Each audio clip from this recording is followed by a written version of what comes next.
Assalamualaikum warahmatullahi wabarakatuh. Yang terhormat Pak Amiruddin, SPDI MPDI selaku dosen pembimbing mata kuliah Filsafat Pendidikan. Di sini saya Muhammad Bupadi akan mempresentasikan tugas mata kuliah Filsafat Pendidikan.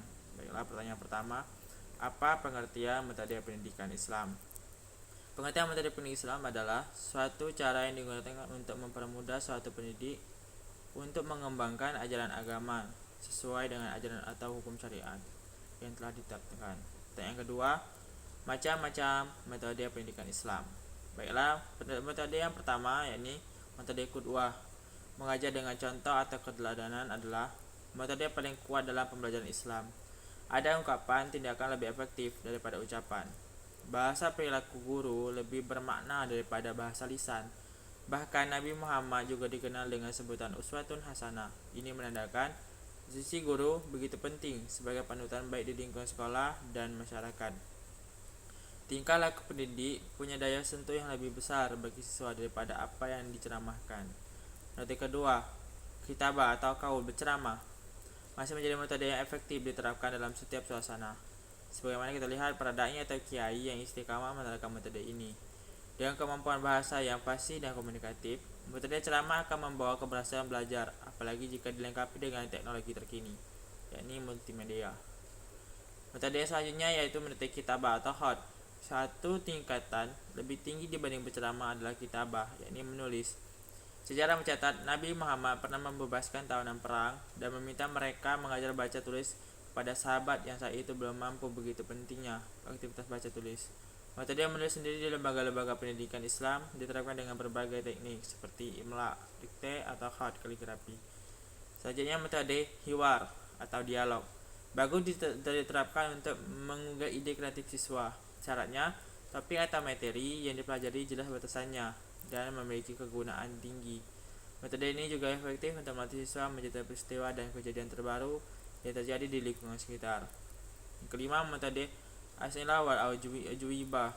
Banyak yang bilang di lingkungan lembaga pendidikan Islam atau pondok pesantren kurang terbentuk iklim tanya jawab.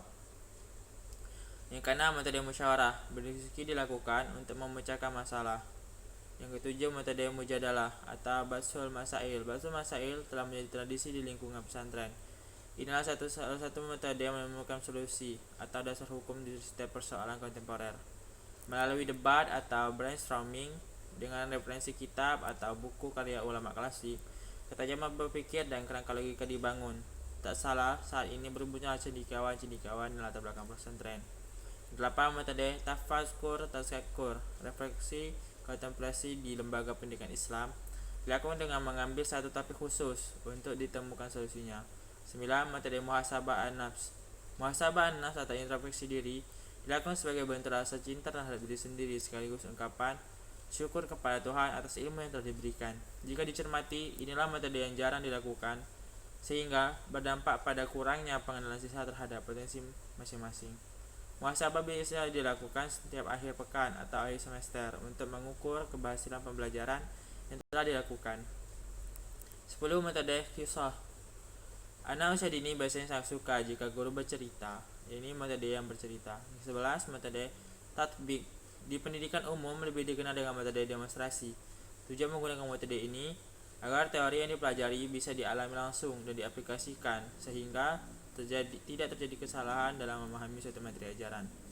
Ke-12, metode tadabbur alam atau karya wisata atau studi wisata dengan sangat penting untuk menghadirkan suasana menyenangkan dalam belajar. Terakhir, metode mumarsat, latihan secara berkelanjutan, drill, sering dipakai untuk siswa ketika hendak mengikuti tes. Selain itu, metode ini sangat efektif untuk melatih keterampilan bahasa asing, Arab, Inggris, dan lain-lain. Pertanyaan selanjutnya, urgensi metode dalam pendidikan Islam. Urgensi berasal dari bahasa Inggris yakni urgen. Urgen sendiri berarti kepentingan mendesak atau sesuatu yang bersifat mendesak dan harus segera ditunaikan. Begitu pentingnya pembelajaran dalam ilmu pendidikan adalah karena pembelajaran merupakan sarana tersampaikannya sebuah ilmu pengetahuan. Pembelajaran merupakan alat transformasi ilmu pengetahuan. Tanpa pembelajaran, sebuah ilmu tidak akan dipahami dengan baik dan benar. Demikianlah prestasi yang dapat saya sampaikan. Lebih kurangnya saya mohon maaf dan saya akhiri. Assalamualaikum warahmatullahi wabarakatuh.